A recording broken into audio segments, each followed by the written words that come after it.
When real incidents hit, ransom, cloud outages, geopolitical shocks, most BCPs don't fail on paper. They fail messy middle, third party dependencies and suppliers who don't fully control. The runbooks assume cooperation, capacity, and clean recovery paths. Rarely does reality happens. Why now? Organizations have moved from faster than their dependencies mapping. Supply chains are digital, multi-tiered, and API driven. One weak supplier can break recovery from time objectives, breach trust, and trigger regulatory heat. The leaders who win are the ones who treat supplier risk as continuity engineering, not procurement paperwork. Today's Today we join Rashmi Iyer, CISP, a supplier security risk leader, bringing a practitioner's playbook that connects GRC, DevSecOps, resilience, cyber law into one decision framework executives can actually use. Before we dive into the topic, let's have a small video about Power of Knowing.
Let's welcome Rashmi to our podcast and dive into the topic. Hi Rashmi, welcome to our podcast. How are you today, madam?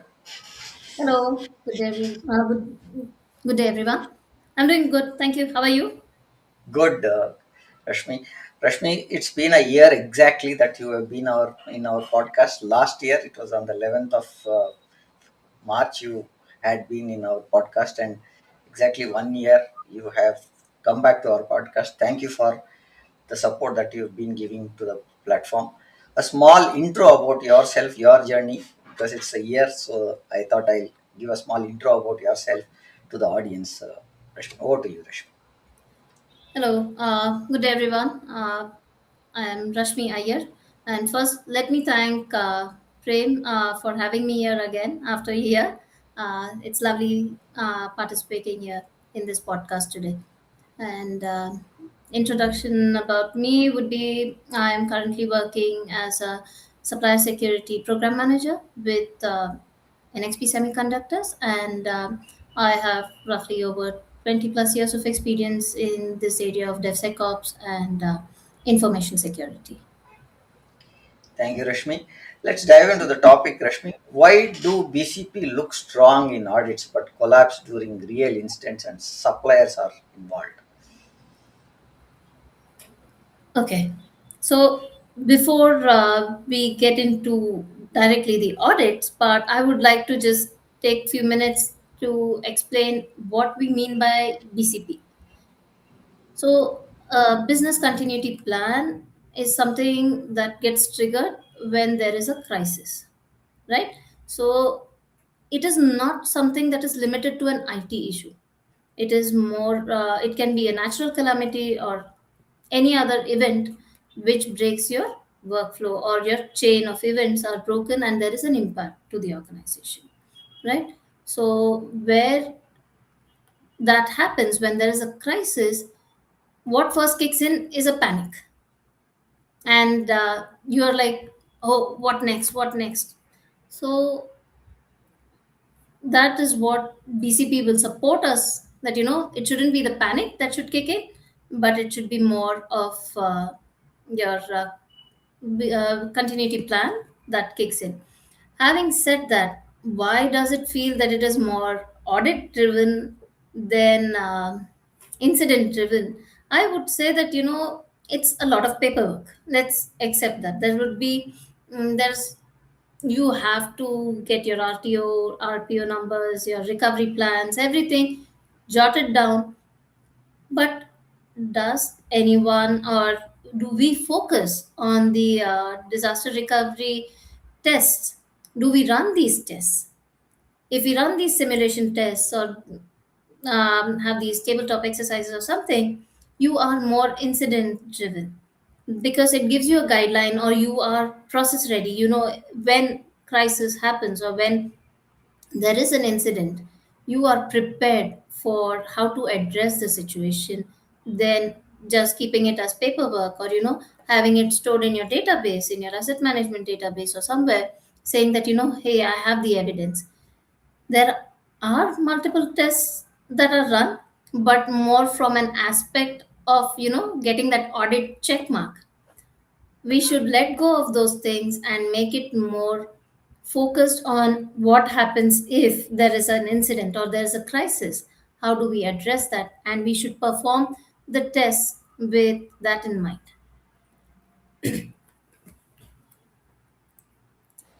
So what we are saying today is it is more about having a BCP plan in place and testing it out thoroughly is what we are saying. And I want to add one pointer because BCP has been my favorite topic when I was part of a large organization in Wipro, where I was part of Wipro earlier. So I have done BCP for almost all the banks that are there in India. At least I think I've been part of any one or the other implementations that were part of banking system. So that we have done three-way DR implementations. We have done. Today the scenario is changed because BCP has become more critical today, not from a as a providers per se. Banks are providers, right? So provider is one way of looking at how his business is going to be affected. Now the user is more affected today because we have come into a stage where everything is online all the time and we don't know when the transaction actually happens. So that when you look at banks, in special banks and telecom sector where the ISPs are there, these people should have a BCP plan tested, verified, geolocational wise also you will have to look at because you are going to be part of a large playground now because you are spread across the world. It is not that you are limited to either Karnataka, Kerala, Tamil Nadu or any other place. Not in Of India, across the globe. We need to see the banking operations, the financial transactions happen around the clock is what we are saying. What is the first reason for BCP fail in real incident, especially when suppliers in the loop? Very, very interesting question, I should say. See, we said that we have a BCP plan, or we are more audit ready than incident ready. I'll talk more on those lines. When you have the BCP plan with you and say that, you are testing these failure scenarios, do we chalk down all our dependencies? We need to list down all our dependencies. And when I talk about dependencies, it could be both internal and external. And what I mean by external are your third parties, your suppliers that come into the picture. And if we don't map them well, we can say that, we are preparing for an issue. And if whatever BCP plans, or DR plans that I've looked at, they majorly focus on the internal failure scenarios. We don't consider our suppliers in this kind of a recovery test. So these dependency mapping is something that we will have to consider, even our externals or our suppliers in the loop, and then do that. So just an example, when we are writing a DR plan, how many of us list down how the access control is managed for the whole business service? Do we really look at that aspect? Do we list it down as a failure scenario? Because if you're not going to have access, you either are looking at an attack or an incident, or there will be an unavailability. So these are things that we know we should focus on. And yeah, so dependency mapping is one key area I would say that we need to look at when we talk about a supplier risk or a BCP. When we are talking about suppliers here in specifically, right? So Right. the gap that we find is that it should be mapped to the right way of looking whether these suppliers are being part of the BCP plan and what would be their role, right? So that is what we are saying. Now, where do you see the biggest blind spot? Dependency mapping, contracts, or operational coordination? Where do you see this gap or the blind spot? So as I said, so I'll put dependency mapping here at the top, and I'll list down. So all three are quite an interesting point here, where we touched upon dependency mapping, because if one piece in your chain breaks, the supply chain risk is there, or a supply chain attack is possible. So you are saying that the workflow is broken, and which invariantly is going to impact your organization heavily. So that is where dependency mapping for me is the highest blind spot, because it involves the external here majorly. Then when you say about contractual one, I say that, when we're dealing with suppliers or third parties, it's one of the most underrated tasks that we do, because there are so many good clauses in our contracts that we could utilize for such a scenario. But do we really do that is the question. So though it's a key aspect, but I will not still give it the highest one, because there are other ways to deal with it. But yes, I'll put contracts in the second spot. And operations, something that, I would say, uh, they're more reactive. They come at a stage, when the incident has occurred. Yes, the operational team has to know the workflows, or should have a playbook. So generally what happens is we keep a very generic playbook, based on the scenario types, and then according to the type of incident, we work with the team. So here the business service team should be also well versed. They should have that contacts and the contracts in place to reach out to our third parties or suppliers, and then address this. So indirectly you will be still looking at that dependency mapping again. So hence, for me, that dependency mapping is a very key aspect, or we say it's a blind spot. Without, I mean, if you map things properly, you are you'll be having a smooth workflow, or you would have a smooth BCP, we could say. What we are again implying is map the dependencies for the BCP to run properly. Suppliers mapping between the roles responsibilities is the first point. Second is where is the gap they were involved in the uh, tests, that is the second point. The third point is how do we make them coordinately work for us, looking at the operational structure of it is what I think you're saying, Yes. right? So I would just take one example here.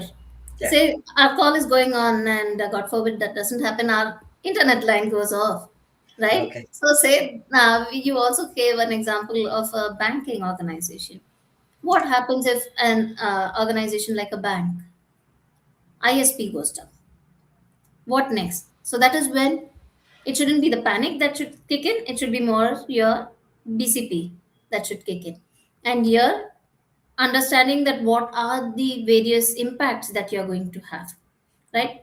Your ISP provider is definitely your supplier, right? Your internet service provider is your supplier.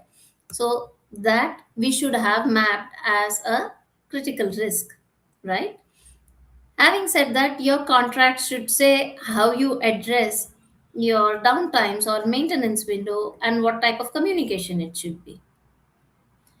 Now, when it comes to an operational scenario, what next? What do we do? How do we fix this? For that, the playbook or the run book or your DR plan should say that, you should have a secondary line, a redundant line, which we should move to. So where I have an Airtel, I should go to a Geo or an Act as my secondary line, where that scenario kind of, your whole BCP kicks in and everything is smooth. So for that to happen, the operational team should be aware that there is an existence of a redundant line, and that is when you can address this.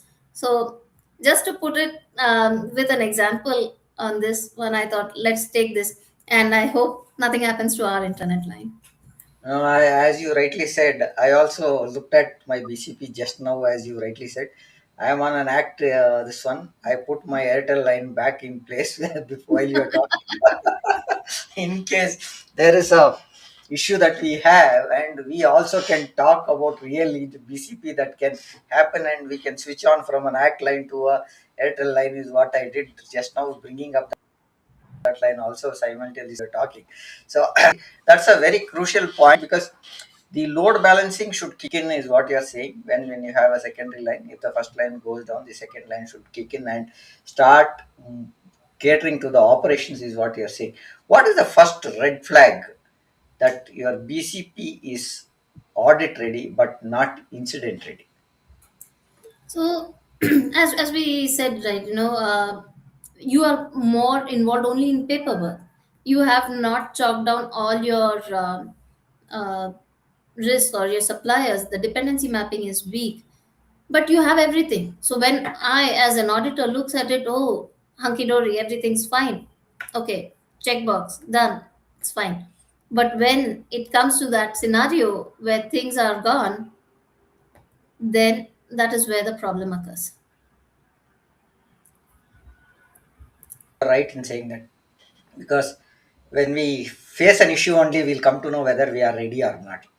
I think that's now what we are saying is continuity is the only as strong as the weakest dependency that we have. Supplier outages break your recovery plan, is what you are saying, and if there's an outage from the supplier side, then our recovery plan also goes into a problem. BCP does not fail at the first step; it fails at the supplier step, maybe at the 17th step, because that could be one of the pointer. How should leaders define supplier risk in BCP terms, not just in security terms? Okay. And one of my initial points I mentioned that, it is not about IT, or, it is not that technical aspect. There are various aspects to it. And when various aspects to BCP. So where I, we say that how will a leader define a supplier risk?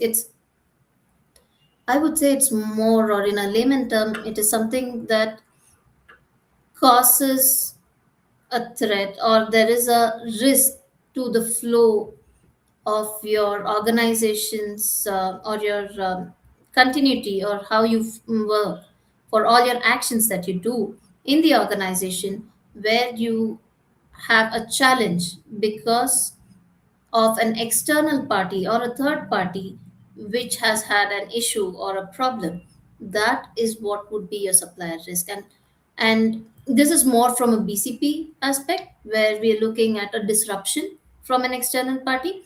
But it could be because of anything, right? A natural calamity, it could be a cyber attack, it could be anything, or just an outage also. So a supplier risk as such is something that would affect your organization because of an external party, is what I would say in layman terms.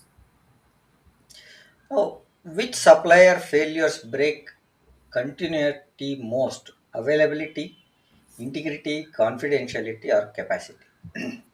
So here, where you're talking about the CIA triad, and plus you've added the capacity part of it. So when we talk about a confidentiality, it is more that, we are talking about a data breach, right? So we are talking more from that aspect, where there's some confidential data that is unavailable. I mean, I would say more out in the dark web or so on. That is more a regulatory or a compliance aspect. When we talk about integrity, it is more related to how you validate that data, right? But when we talk about BCP, it is definitely the availability that would be um, the major point of discussion, because when you say something is unavailable, you would you are not going to have a smooth sailing with your workflow, or there is going to be an impact for your organization because a certain service is not working. A temporary glitch is not what we call a crisis, or we'll not call it as an incident. But that temporary glitch, if it comes back within the set time, then it's fine. But when we talk about a delay, then what is agreed upon, that is when your availability is at stake, and availability of that service is at stake, and which could have a bigger impact on your organization because of a certain service being unavailable. Now you also give an topping with capacity. For me, capacity planning is something that is more indirectly related to availability, right? Because if if something is not available, say if your resources are not available, then it impacts the capacity planning that you have done. So the highest in the CIA triad plus capacity definitely is availability. Example again is the ISP. I was about to ask you that, because when you say the availability plays the first important point there. So thank you for that. How do you translate supplier risk into RTO, RPO impact that boards understand? Because today RTO, RPO is very critical to run business, right? So your take on it, Rashmi. uh, Given the current scenarios and all, business resilience is a key topic, right? That we discussed. So mm, I would say that RTO, RPO, recovery time objective, and recovery point objective, these are related to your critical business services. And again, we go back to one of my favorite points, or that would be the supplier dependency mapping that we would need. But once you have these data with you, how do you translate this to the leader? Because the leaders understand only one type of language, right? They talk about I mean, when I mean leaders, I mean the executives, the CXO levels. They understand the time, money, and customer impact. That is something that would be something that they would look at. And when you are able to relate your RTO, RPO impacts to these, that is when you would be able to present this impact to the board quite well. And when I say that, you would have to perform the where we say critical business service, we'll have to perform those business impact assessments, and derive these values of the RTOs, the RPOs, and so on. And it shouldn't be just something that we assume. It should be something that is accepted by the business owners, the stakeholders, and then we get it to the board. We present it to the board. I'll give you a nice example here again. So I was discussing with the team, and they said our RTO is 2 hours. I said, wow, excellent. But the infrastructure provider that they were working with, they never discussed with them. And that infrastructure provider had an RTO of 4 hours. So how is this going to convert, or how are we going to present this to the board when we have not got our basics right? We have not done our initial assessment well.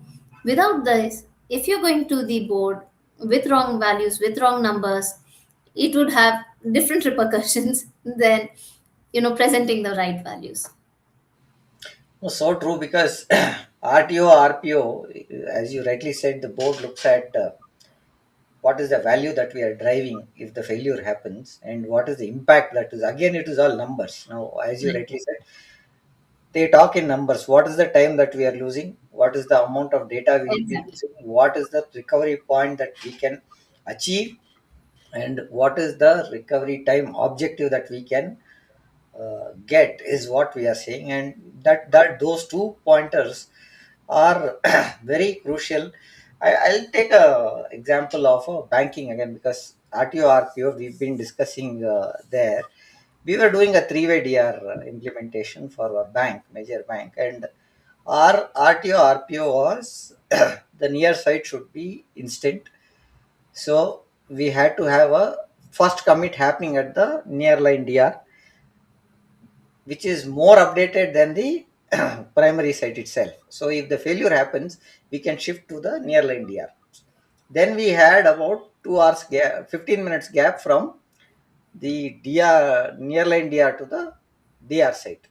So when RBI mandated that every bank should have a three-way DR implementation, this is the first step that we started looking at, and we started testing. There was one scenario we were not able to achieve that. Then we, as you rightly said, I'll come back to the links point again. We had three links. We had bundled the links, and we had a 150 Mbps line at that time. I think it's about 8 9 years back old story that I'm talking about. Today we are at big pipes of bandwidth, but at those times 150 Mbps line was a big line. Okay, and our data was about a GB to 2 GB was our data, which was getting pumped in at that time. So when we looked at why data is not going from the nearline DR to the DR site, we Mhm. found there was a gap in the bandwidth that we had. Bandwidth we had 150 Mbps, but it was a capped bandwidth which nobody looked at it. So when we looked at bringing the vendor and we asked him, we have 50 Mbps, why it is not going beyond this threshold? Then we came to understand it is capped by when you are having 50, you only get 12.5. So Wow. 12.5 to 3 bundled also is 45 Mbps, which is not 150, right? So when we found this, by the time we had last 3 4 days saying that data is not getting synced, and the bank was furious on us being a provider where we were not able to give the solution. So that was not considered. That is one challenge that we saw in the RTO RP. You know what we see, use that continuous language that we said, those critical services we did not look at, and also we did not look at what was our tolerable downtime and Right. what would be the single point of failure also we did not look at, because we thought 150 is the bandwidth, but actually it was 45 Mbps, not even 45, 25, 37.5, right? 12.5 into 3, so it is 37.5 was the total bandwidth that we had, where data was pushed in a 150 Mbps line. So what we are trying to say here is you should concentrate on the risks, look at those failure points, map those failure Right. points, and Well you said. should look at getting those failure points onto the table and retest this. If we can't explain supplier risk in downtime hours, we don't own it also, is what I would like to say. And with this, I want to look at what does the critical supplier really mean, and how do you classify suppliers correctly, because we have thousands of suppliers. Of course. Every organization will definitely have a lot of suppliers. So in the previous discussion, we mentioned about critical business service, right? Where we would present that to the board. How do we define what is the critical business service? So, to analyze that, what we need to do is rate them or tier them, right? We cannot just say that this supplier is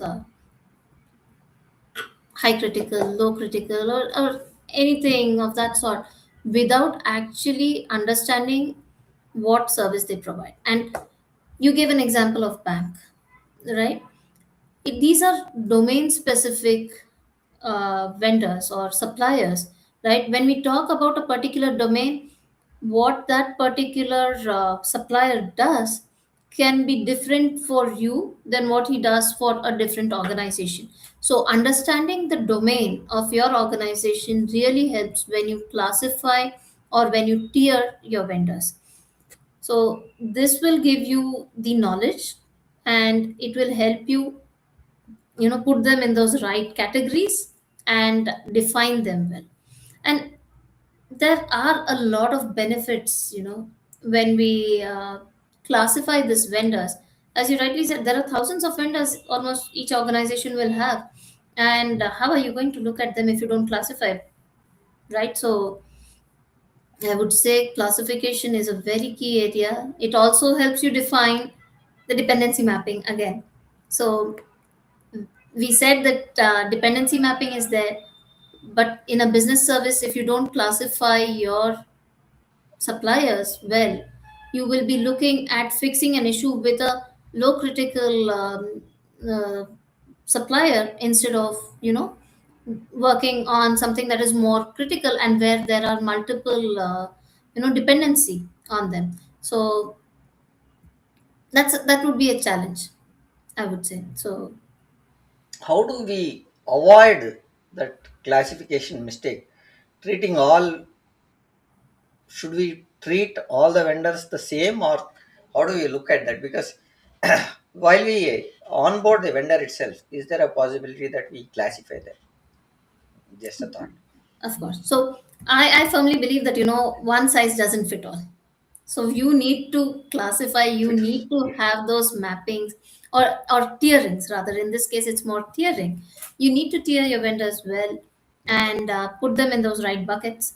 And as I was saying, that there are a lot of benefits of them, being classified or tiered in that direction, because it gives you the right focus. You will focus more on the critical suppliers, and you can address any issues with them much faster.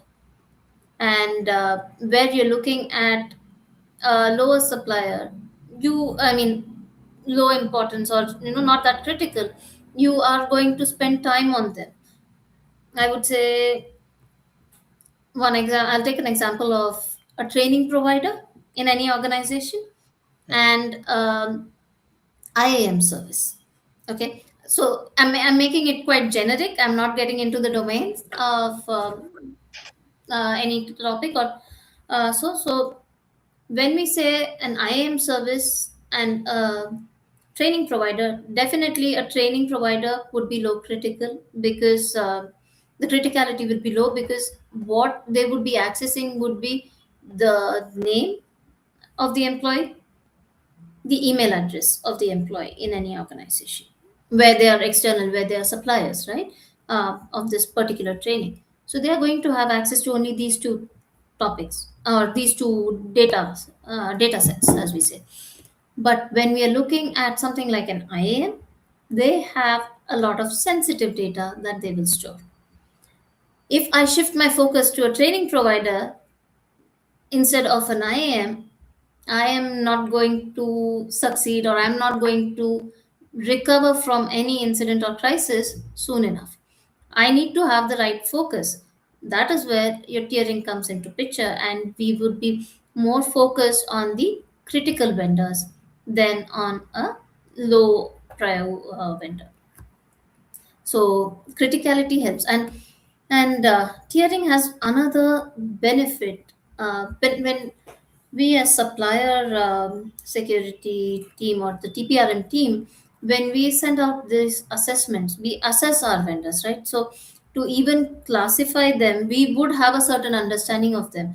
But when we start working with or when we start assessing these suppliers, we get to know more about how they're structured, how what are their security postures, and so on. So the critical vendors, I'll have to keep validating, or how they're performing, or what is their how are they doing on a security aspect quite regularly to avoid any incidents or any crisis. But if I give the same focus of annually running a training provider and chasing them, give me how are you setting up things, that training provider must be using just a ledger, that name and email ID and so on. But if I keep chasing them, you give me how your security posture is on a regular or an annual basis, they're not going to like it, right? And we will keep changing training providers quite often, right? So our focus should be more on the IAM vendor than on the training provider. So there, I would say, if I assess my IAM provider annually, that makes more sense. Say something that is more mediocre, I assess them once in 2 years, or these training providers, I can go back to them whenever I renew my services with them, right? So this reduces the effort for the third party or the supply chain security team, also largely so that they can focus on the right thing. So if I don't have the steering at all, then it would be a load for everyone because we consider all same. That shouldn't be the case. So it is tiering is beneficial for both the business service as well as the security team too. What you are saying is simple tiering is what we should look at: tier 1, tier 2, tier 3, Yes, and required what controls are to be in place. How do we look at absolutely. their testing cadence and the escalation rules? That is very important, Of is what course. I think, Of because course. when you say tier 1, you have a level of escalation which is very different. When it comes to 1 2, the priority and the escalation risks also come to a next level, right? Not every Definitely. vendor is critical, is what you are saying, and until your business stops, the vendor becomes critical. I think that's what you are saying. We are not having a proper mapping that we can do. Where True. do contracts and SLS typically missed or misled teams during incidents? You're touching again on contracts, something that is quite, uh, as I said, underrated. But when we talk more from an SLA aspect, we're talking about the uptimes, or what service level agreement that we have in place. Generally, we go with the hours and so on, right? There are many service provider who would say 99.99 and so on. But when you actually look at it, it is in a year that would be close to roughly 9 hours. You're losing one day's activity, right? So if that 0.01% is equivalent to your 9 hours, then that one entire day, would your critical business function be ready to take that? So that is something that we need to look at. SLA is definitely something that is on paper, right? We can question our suppliers that you promised us so much, but when it is a crisis, you're not going to get that response. They would say we'll respond in 30 minutes. You raise a ticket, we'll respond. But if their systems are down, are they going to really get those tickets for them to respond back to us, right? So that is the challenge. Your SLAs can say certain things, but there is always a human factor. We cannot push them. Yes, we can request them certain things, but in case of incidents that is at a supplier end, SLAs again would be some numbers that we would look at, and we can't do much. Good example would be something that happened 1.5 years ago when most of the techies were took a break because none of their systems were working. Right? It was an outage for everyone. You had the flights and others also not being able to function well. There were people went back to the old way of writing tickets and so on, right? So there are these situations, and what could we do? They said that we are up 99.9%, and even last year the cloud solution providers, quite a few of them took a hit. There were outages, and what happened? There were many banks, many critical functions which were affected. Did we go back and question that, hey, you didn't meet your SLA? They would still come back and say, hey, it was just a 1 day timeout. We're still meeting our SLA. So it's definitely misleading what is there. And coming to contracts are much more detailed than your SLA. And again, there would be certain numbers that we say security incident. If it happens, we need to report it by so and so time. Do we have the time or the opportunity to reach out to all our customers and say them, hey, we have been impacted? There would be n number of things that you will have to go through before you go to that point and say, take the legal channel and go on and say that you announce it, saying that there has been an incident. So these paperworks are good to have, but can be really misleading. I'll take one example because again I'll go back to my old banking days where there was a server outage for one of the major banks, and those days the servers booting up used to take the enterprise class servers booting up used to take about 15-20 minutes once you switch them off, right? So we had three clustered machines. All three clustered machines had to be up to cater the bank's requirement, and each system would take 15 minutes, and you cannot switch on all of them at once. Once the first one comes, you will have to bring the second one, then the third one, because there was a dependency saying that once first one comes in, this goes and sits to the next, and this powers on and it takes the next steps, and once both are up, the third one has to come up. The craziest part was the data center of another customer was right opposite to that data center where we are catering also, and we are doing the similar implementation for them also. So in the middle of the crisis, the bank manager calls and says, can you come down here? I heard that you are facing an outage. I said, yes, we are in an outage, sir. We'll come back to you. And he said, I'm also your customer. Come down to my cabin. It was opposite to the cabin that I was sitting. So I had to go in and I asked him. So he first question was, we have the similar vendor. We have the similar storage. We are almost the same solution because it is one vendor only that we are having for both the banks who's doing our core banking system. So we said, okay, are you sure we will not face that? At that moment, I didn't have anything to tell because I don't have an answer because I have to solve an answer which a question that is already there in my hand saying that there is an outage. So what I told the customer is, sir, we have an outage for a different reason. I don't think so. That reason is going to happen for you. There was a different issue that we had. There was a power outage that happened and the servers went down, right? Because of that power outage, there was a generator which was there which did not kick in. So that was the challenge that we faced. Otherwise, there is no issue.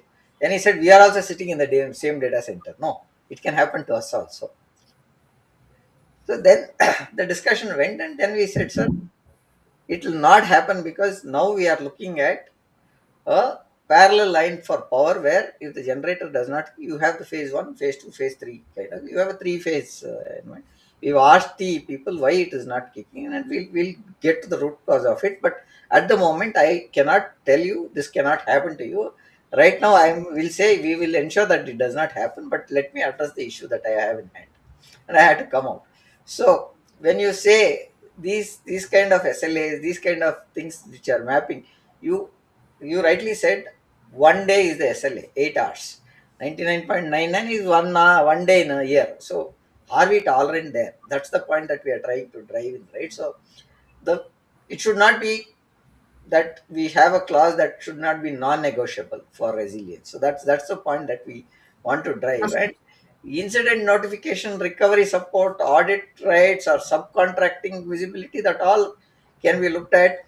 And you also made a point where you said you have to report to the compliance team or the governance team saying that after 72 hours of an incident happening, you have to report the incident, what happened, you have to give the details, and you also have to make it public saying what is the root cause that happened for this incident. So at a high level, we will have to give that root cause. So what we are saying is it becomes very, very critical for us to look at how we should look at businesses not having a BCP plan. Now, my question comes, where do contracts and SLE typically mislead is what we are speaking. The next question that I have, what clauses should be non-negotiable for resilience, incident notification, so recovery support, audit rights, and subcontracting visibility? This is what could be that, Rashmi?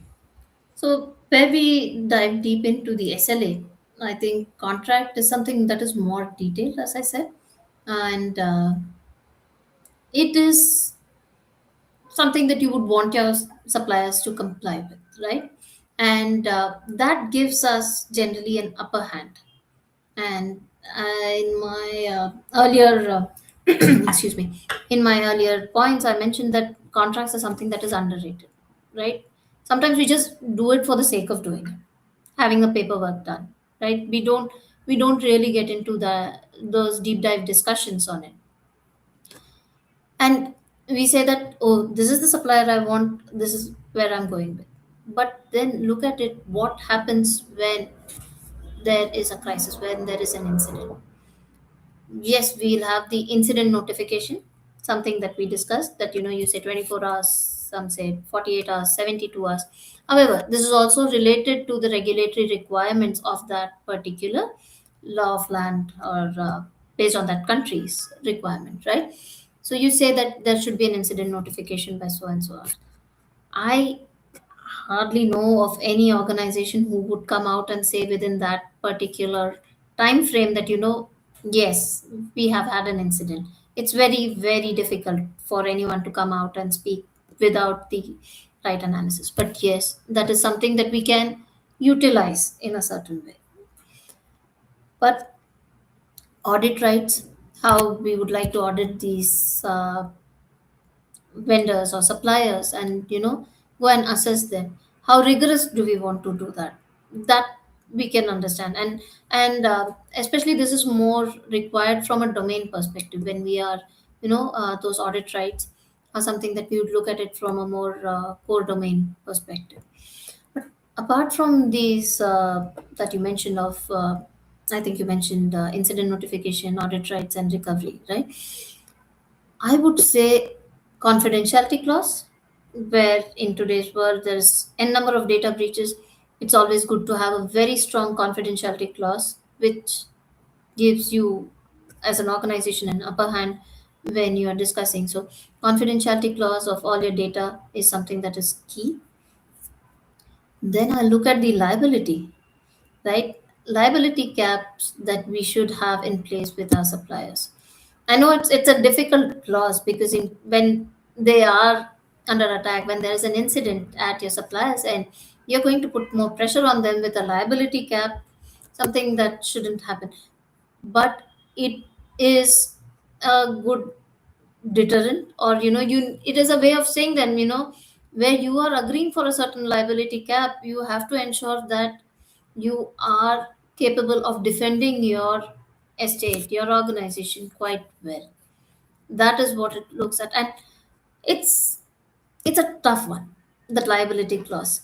And when on negotiation table, it's not easy acceptance from either parties on those numbers, because you're talking numbers on those liability clauses. And something that most of us take it for granted is the force majeure. And there is a general line that is written, but how many of us go back to our infrastructure providers and we check whether they have a fire clause in place or not? What happens if there is a fire? That no one checks, right? So these are nitty gritties, as and that we should look at. And it could be that, it is more supplier based, that you look at these contracts in a certain way. Yes, security incident notification, force major, confidentiality, all these are there. And even your data security clauses, and how you want to assess them, and so on, are certain key areas that, I would say, are non-negotiable for me when I look at a contract. Rashmi, thank you for that. What we are saying is paper SLA versus operational reality is what we should look at. Encourage clauses that enable action during crisis, not just penalties later. So that's the point, that because when there is no evidence, the penalties kick in. So, and that's where the whole structure changes. The SLAs can't restore your service, people and processes do so. That's the pointer that we would like to take. And with this, we are on top of the hour. I've noted few of the pointers that I have taken it as takeaways. I'll just read out, let you know those takeaways. BCP fails in real incidents because supplier dependencies are undermapped, under tested, and over trusted. So we don't test them, and we over trust them, saying that it will work at that time. Critical suppliers must be defined in a continuity terms, like what we said, right? RTO, RPO, impact, concentration risk. Operational recovery capability is what we should look at. Contracts does not equal resilience. Pre-agreed incidents, coordinated evidence sharing, and recovery support do. So that's what we should look at.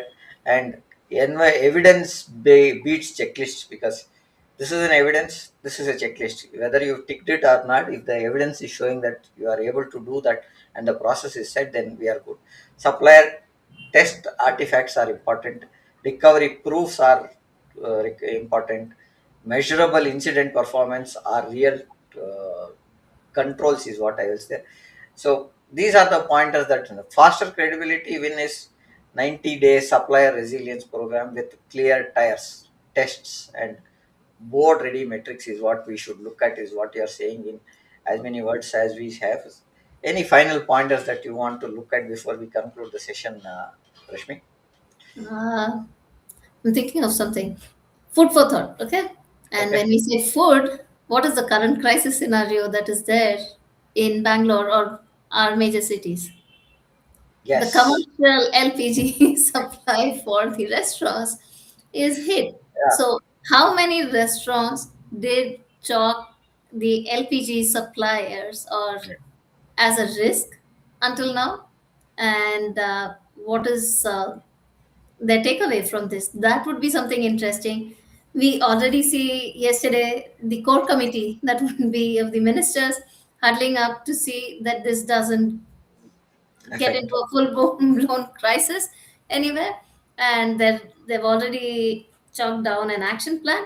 But think about it, this is, I mean, we discussed so much from a security aspect and so on, and where I started my discussion saying that, it is not limited to the IT world or so on, Yeah. it is also there in the normal life. We talked about national calamity and so on, but this is now right here where, the hotels wouldn't be functioning soon if we do not address this commercial LPG or the supplier risk for them. This So is a bigger supplier risk that can not only cut down hotels, it can cut down the cars which are running on gas. of and course.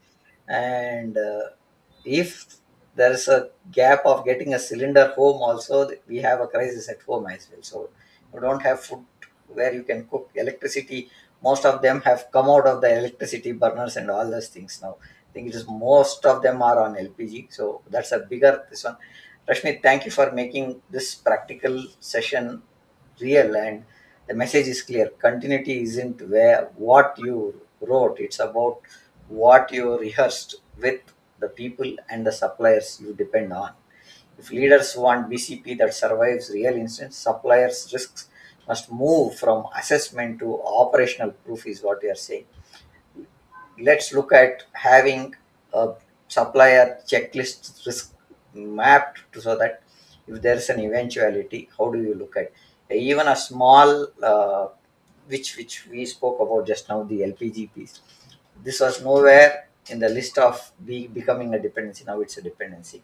During the COVID period, oxygen cylinders were nowhere a dependency. It became a Of dependency. So I think every small pointer ignored can become critical in the real time of crisis is what we would like to say. And with this, I would like to conclude our session for today. Thank you for joining us, Rashmi, and Thank you. it's great having you back here on this podcast. Thank you, man. Thank you.